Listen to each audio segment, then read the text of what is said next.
Hello, xin chào các bạn đã quay trở lại với review 5 phút. Mở đầu trailer tập 230 Đấu La Đại Lục là hình ảnh phòng nghị sự của đại quân Thiên Đấu Đế Quốc hiện ra. Tại đây đã có một người áo đen thần bí xuất hiện khiến Hoàng đế Tuyết Băng vô cùng ngạc nhiên. Nếu mình đoán không nhầm, đây rất có thể chính là Ngọc Thiên Hằng thuộc gia tộc Lam Địa Bá Vương Long đã ẩn nhẫn nhiều năm. Lần này, cuộc chiến nổ ra khả năng cao hắn sẽ quay trở lại trả thù cho gia tộc của mình. Mặc dù không biết thực lực hiện tại của Ngọc Thiên Hằng ra sao, nhưng mong là sự comeback của thanh niên này sẽ khiến cho người xem hài lòng. Vài ngày sau, đại quân của Thiên Đấu Đế Quốc vẫn dồn lên đến cách Gia Lăng Quang 20 dặm thì mới dừng lại. Lúc này, trận hình phát sinh biến hóa rất lớn, khinh kỵ binh đang dàn sang hai bên, toàn bộ dương cung lắp tên, lẳng lặng chờ đợi. Mà Trung Bương quân ở ngay phía trước thì lại biến thành bộ binh trang bị trọng giáp của quân đoàn bộ binh chủ lực. Đường Tam đứng ở giữa Sử Lai Khắc Thất Quái, Đại sư, Phất Lan Đức, Liễu Nhị Long, Kiếm Đấu La, Cốt Đấu La, Chiếu Phong Chí, Độc Đấu La cùng với Thái Thản, Ngưu Cao toàn bộ đứng ở hàng phía trước của đại quân. Thực sự lúc này họ vẫn chưa đứng chung với quân đoàn hồn sư, mà dẫn dắt quân đoàn hồn sư lại là do Hoàng đế Tuyết Băng của Thiên Đấu Đế Quốc cùng với thống soái toàn quân là Nguyên soái Qua Long. Đường Tam không hề nghi ngờ, đứng ở trung tâm của những người này, Hải Thần Tam do kết trong tay hắn đã trở thành tín hiệu.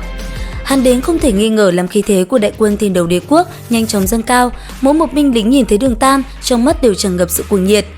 Bày trận xong, dưới sự quan sát kỹ của đại quân song phương, Đường Tam một mình chậm rãi tiến lên phía trước trận hình, Hải Thần Tam do kết trong tay sáng lên thần quang mãnh liệt. Thiên đấu tất thắng! Đường Tam hét to khiến cho các tướng lĩnh Vũ Hồn Đế Quốc đứng trên tường thành Gia Lăng Quan thất sắc nhìn nhau.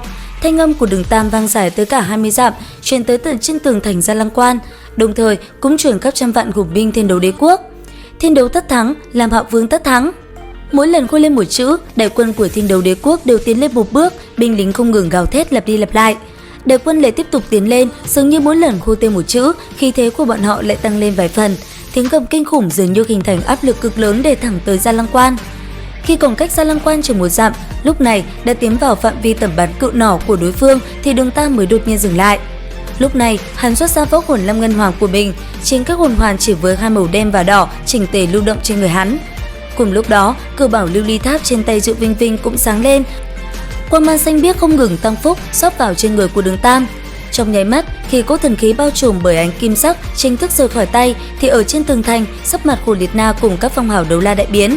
Kim quang chợt lóe lên rồi biến mất, trong tiếng nổ vang ầm ầm, một kích đã đánh vào đại môn Gia Lăng. Trong tiếng ầm ầm nổ vang, dưới sức nặng 10 vạn 8.000 cân, đại môn của Gia Lăng Quan dù sao không phải là tường thành, dưới lực lượng bộc phát kinh khủng đã vỡ vụn thành vô số mảnh nhỏ bay tán loạn. Đường Tam hắn cũng không có dừng lại, khi Hải Thần Tam do kích lần nữa trở lại trong tay, mang theo khí thế đại thịnh, toàn thân hắn phát động bay thẳng về Gia Lăng Quan. Nhận ra lúc này, thủ thành không còn ý nghĩa gì nữa, Hồ Liệt Na ra lệnh cho 5 tên phong hào đấu la lên trước nghênh đón chặn lại công kích của Đường Tam. Nhưng là bọn chúng nào còn là gan đó đây, đến cả giáo hoàng bệ hạ cũng bị thiếu niên này làm cho trọng thương, tu luyện đến phong hào đấu la không phải dễ dàng, bọn họ sao có thể tự mình nộp mạng đây. Ngay tại lúc này, tiếng nổ thứ hai cũng đã vang lên, lại là một cửa thành bị phá, động tác của Đường Tam căn bản không hề ngừng lại. Khi tiếng nổ thứ tư truyền khắp chiến trường thì 4 cửa thành lớn của Gia Lăng Quan đã hoàn toàn bị biến thành mảnh vụn. Hồ Liệt Na lúc này đã hoàn toàn bất lực, nàng dù sao cũng không phải là Bỉ Bí Đông, các phong hào đấu la này đều là trưởng lão dẫn đầu võ hồn điện, nàng cũng không thể hoàn toàn điều động chỉ huy.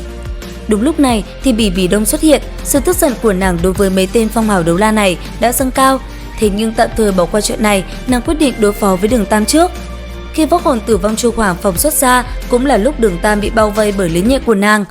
Đến lúc này, mấy vị phong hào đấu la kia cũng hiểu được là nếu như không động thủ, sợ rằng kết cục sẽ còn thảm hại hơn. 5 người đồng thời hét lớn một tiếng, mỗi người đều phóng ra hồn kỹ. Phía bên kia, theo Đường Tam đi tới trước trận, toàn bộ các cường giả đã đánh tới tường thành Gia Lăng Quan. Ai có được năng lực phi hành thì trực tiếp bay lên, ai không có năng lực phi hành thì dựa vào áo tư tạp mà phi hành. Cái này gọi là oan ra ngõ hẹp, mỗi người lại tìm đến đối thủ cũ, song phương vừa mới va chạm một chỗ, ngay lập tức đã đụng nhau tóe lửa. Liệu rằng cuộc chiến này Thiên Đấu Đế Quốc có thể khải hoàn trở về hay không? Cùng theo dõi kênh để biết thêm chi tiết nhé!